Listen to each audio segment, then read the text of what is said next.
Okay, so for this week's lecture, we're looking at some resistance movements of the 1960s and 70s.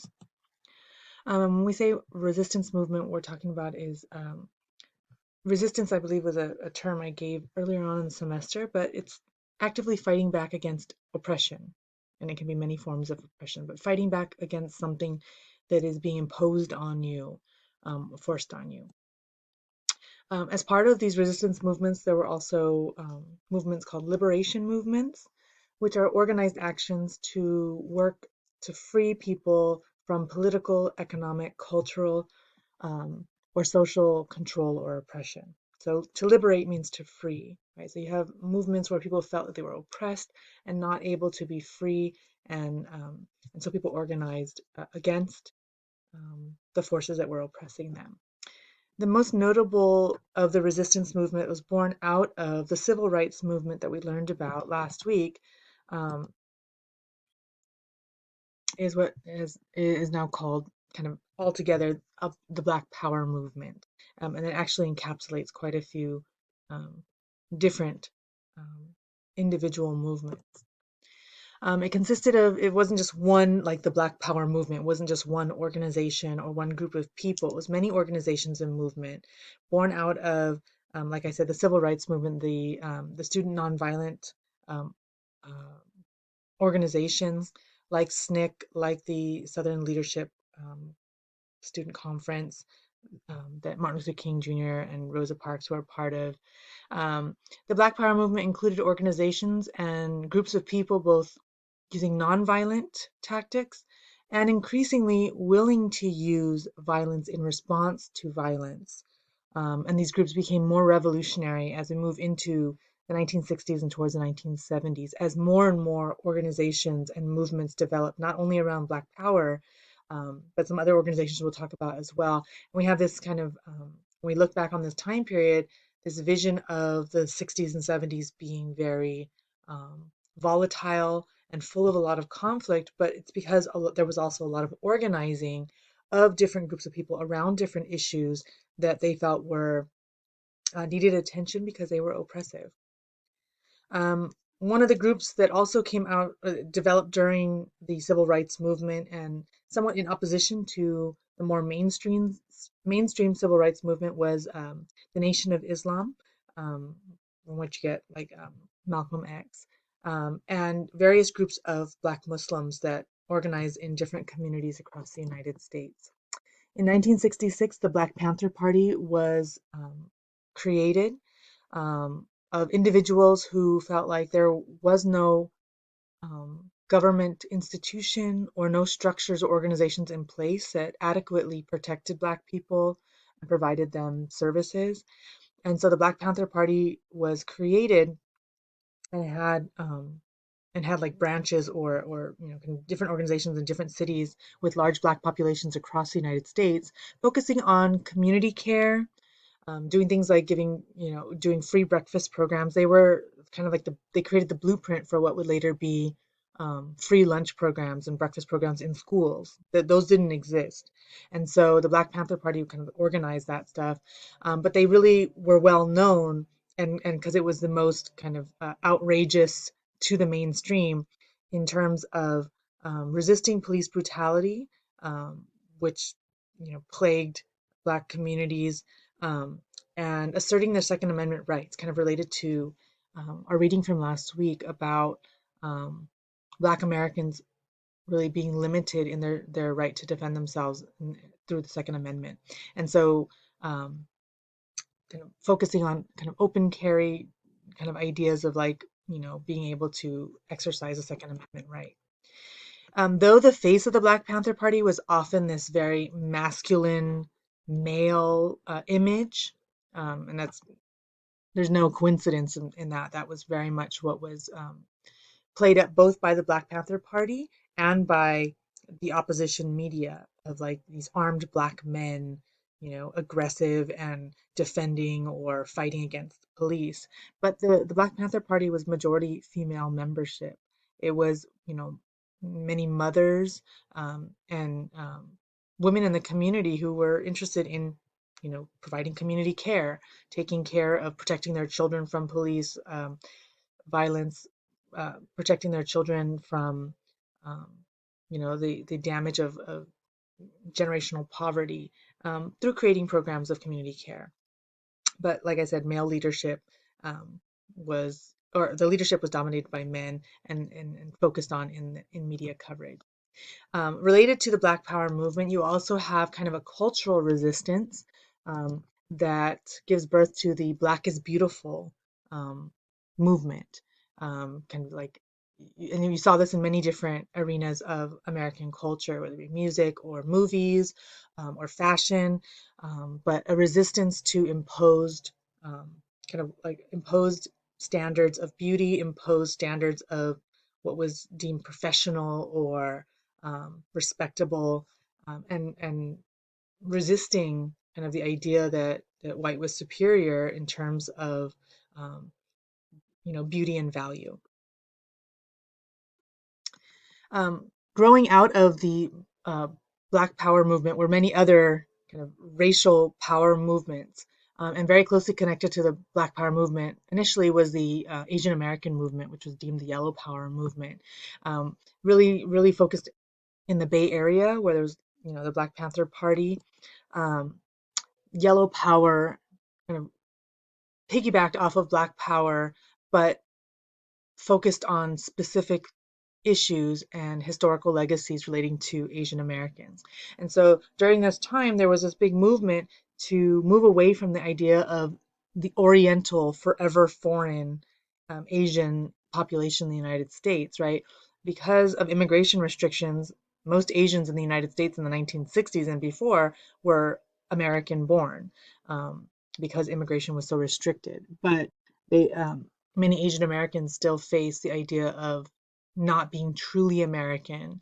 But also in response to the civil rights movement, which was dominated by Black activists, there was a movement in US media to begin to create the image of Asian Americans as the opposite or contrast minority to African Americans.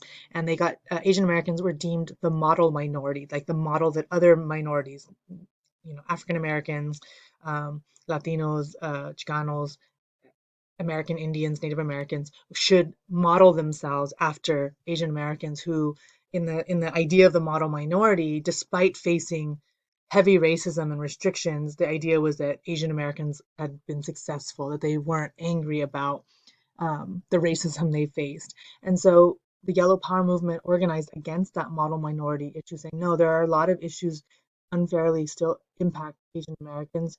There are a lot of Asian Americans who face a lot of the same economic issues and racial inequalities and want to fight against them. So a lot of the people in the Asian American movement were like the children of the paper sons, those immigrants who um, had to bypass anti-Asian immigration restrictions and have fake papers. They were the children of the people who had been interned in World War II in the Japanese American concentration camps. They were the children of immigrants who were unable to become citizens, aliens ineligible for citizenship who couldn't own land, etc. So they are children of and grandchildren of the people who've directly faced the laws against Asian immigrants. And with their kind of sense of being American, there was a sense that they deserved the rights that other Americans had. And so they joined civil rights movements trying to address these injustices. Out of that, along with especially those organizing around anti imperialist actions like Puerto Rican independence movement, for example, but also like and we'll talk more about them, like the Chicano movement. There developed a third world liberation movement, also centered in the Bay Area, which sought to tie anti-imperialism to domestic struggles, meaning looking at, okay, these things are happening in the United States, but how are they connected to the legacy and the ongoing policies of the US and what they're doing in other countries? Because so many Asian Americans were directly impacted by the actions that the US took in the Philippines, in Korea, in Vietnam, with China. um, this movement worked to kind of make it a more global issue, connecting what people of color in the United States were dealing with what people of color in nations that the U.S. controlled were dealing with. A couple of notable activists from this time within the Yellow Power Asian American movement. Grace Lee Boggs was a Chinese American activist um, from Detroit, and she and her husband uh, were organizers, specifically working around tenants' rights and workers' rights, and then kind of into the broader civil rights movement. And she was an activist the rest of her life, or for most of her life, from the civil rights movement on. And I believe she passed away a few years ago, but she has a huge um, legacy in terms of her writing and her organizing actions. Another person we also already kind of talked about, Yuri Kochiyama. She was, if you recall, Sandra Oh, the actress, read um, some of the writings of Yuri Kochiyama, also an activist starting out in the civil rights movement, working with um, different leaders, including Malcolm X, and then moving into the Puerto Rican independence movement, the internment redress movements that tried to that was pushing for the United States government to apologize and pay out redress for internment. In this famous picture here, where after Malcolm X was assassinated, she was there alongside him when he was giving a speech when he was assassinated. And there she is. She also was a lifelong activist as well. Also worked in conjunction with the Black Panthers and especially on the Free Mumia campaign, if you know what that is. Also, at this time, we have Red Power, the American Indian movement, American Indian activism, um, organized around maintaining sovereignty, cultural integrity, enforcement of treaty rights for land and resources.